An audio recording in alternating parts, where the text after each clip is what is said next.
getting to on-court news, Ethan, stuff that affects the Spurs roster. We have another person on the roster, Ethan. After the past 2 weeks, basically since the start of September with our last 3 episodes, we've been like, well, we don't have this, this open roster spot still here. Guess we're going to go into the season with it and have some flexibility. And naturally, as soon as we came to that conclusion, Ethan, in Spurs fashion, the next week, we went ahead and re-signed our guy, Bismack Biyombo. So for those of you guys listening on podcast, we have our 2025-26 roster outlook up on YouTube, so y'all can come check that out to see what we're talking about there. But the roster is full and complete, Ethan. But before we get into just kind of the overall picture, what are your thoughts on Bismack coming back to SA for a year?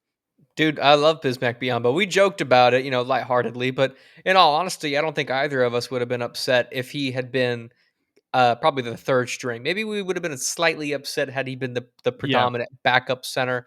But at this point, he's basically a fourth string. He's basically what Gorgie Zhang was Gorgie's last year of his career here, to just kind of be a mentor piece, an emergency center. And we saw what he was able to do last year with limited time. Still pretty effective at his age. Limited athletically, obviously. I think he's still only 6'9", 6'10", yeah, but he 6'8" plays, even. yeah, 6'8". He plays way bigger than that, obviously, even with his limited athleticism. So I'm cool with it. I think it provides continuity, veteran leadership, obviously. And let's be honest, Jude, he might not make it through training camp. Like, there is like a possibility that Gorgie's only here for a short time, a fun time, not a long time. That is very true. I will say Paul Garcia, I used to work for Project Spurs, now does his own independent thing, the Spot Up Shot. He was saying that his read on it was he might think that probably the training camp guys like Micah Potter, Stanley Amude, and Adam Flagler would have less of a chance to get on the roster. But with Bismack's age, as well as, we kind of talked about how he was basically retired before we called him up, last spring. I definitely think that that's something to keep in mind. If there's an injury that pops up or something, there could be a little bit of, you just never know with a guy like Bismack. But obviously, I hope that he comes into the season. It's not like it's just this is someone who's been playing consistently, for forever. So I hear you there. But yeah, man, for me, whenever it comes to Bismack, I'm just glad we have center depth. We have competent center depth. Like you mentioned, he's kind of a de facto fourth string because we'd probably play Kelly Olynyk there, in the event of injury before that. But here's the thing, man. I was thinking about this today, Ethan, and I'm gonna play out this scenario for you. Okay, let's say the Spurs get into the first round of the playoffs, whether that's through the 6th seed, or the play-in, it doesn't matter, right? And Luke Cornett, he's been physical for us all year. He's really helping us in the paint, doing all the things that we felt like Zach Collins wasn't for us, over the past couple years. And, he's fighting for a board in that first round. It's game 2 or 3, and there's 2 guys crashing on him because he's a big body trying to fight with him. And he falls down and he hits his ankle or he bangs up his knee. And it's not a serious injury, but, he's out for the game or maybe 2, right? Mm-hmm.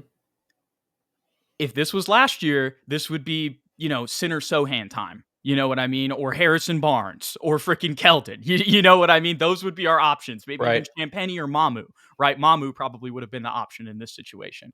Now we can bring in Bismack and actually have like a real true center, even in like a disaster scenario like that. And obviously it's going to take a little bit, you probably need multiple injuries to get to that point, but still, it's something that could happen. And again, like we've mentioned as well, there's going to be nights where Wemby rests inevitably.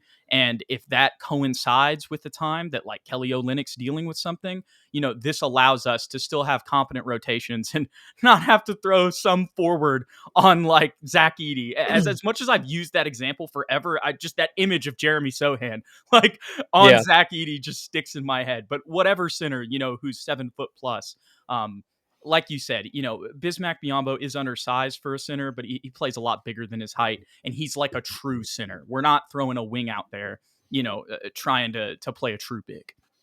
Right. He's not going to do too much either. I mean, I think he's a perfect 4th string. And to your point, when you look at the overall roster holistically, the thing, Jude, that stands out to me is exactly what you said with the center position. It's depth.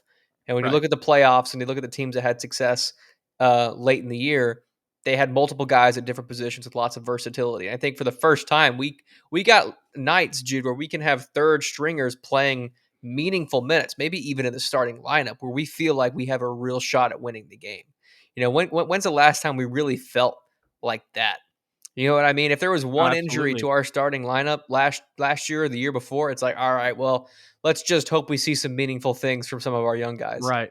This year, I think it's back to the old school way of thinking with the Spurs, where it's like next man up, let's go get the win. It doesn't matter who's starting at 2 or 3. If Julian Champagne's getting meaningful minutes, it doesn't matter. Lindy Waters, for that Right. matter. It's time to get a win. It's so funny you mentioned that because while you were saying that, what I was thinking is now we have contingency plans for Hmm. winning. And as I pulled up the roster, man, I don't want to go too, spoiling what we're going to say in our position breakdowns here. But since we're on the topic, I'll go ahead and say it. Our third stringers, if you just look at them overall, I mean, it's a significant upgrade in comparison to last year. I mean, we love our boy Mamu, and he had a ton of great games out there, but unequivocally, a Carter Bryant is going to have a higher ceiling than Sandro. Hmm. Julian was a guy who started for us last year and consistently played rotation minutes. And, you could maybe even argue that he's in a competition with guys Hmm. like Devin Vassell and Keldon Johnson for minutes. That's just how we have it listed, on the spreadsheet that we have right there. But again, like I said, and like you said, a player who had like significant rotation minutes for us this year could potentially be a third stringer. And like you said, a contingency plan, and a plug and play during injuries. Same with Lindy Waters. Same with Jordan McLaughlin, who also has playoff experience. And we're not trying to say these guys are world beaters, but it's a Hmm. lot different than Blake Wesley, Malachi Branham, and I hate to say it, Dom Barlow. You know what I mean? 1000%. And I think back about those days, Drew, where we were consistently in the playoffs and going to the finals. Regular season, Spurs would play David Ayers, you know, starting center for like a 3 game stretch. You know what I Uh-huh. mean? Matt Bonner would start, and then we get to playoff time. Obviously, those guys wouldn't necessarily see the floor, um, but that's just kind of how Spurs have built. This legacy is on the entire team. It's not just 5 guys, not just 9 guys. It's 15 total guys on a roster. Absolutely, Ethan. And we officially have 15 total guys on the roster with the Bismack Biyombo signing. So, any final thoughts on the roster as a whole before we get into these position breakdowns here, Ethan? I'm just excited to get some wins, Jude. Excited. Me too. I am just excited, like we said, to have like competent rotations, even in the event of injury, and we're prepared for it in our roster building, which is Mhm. so nice to see.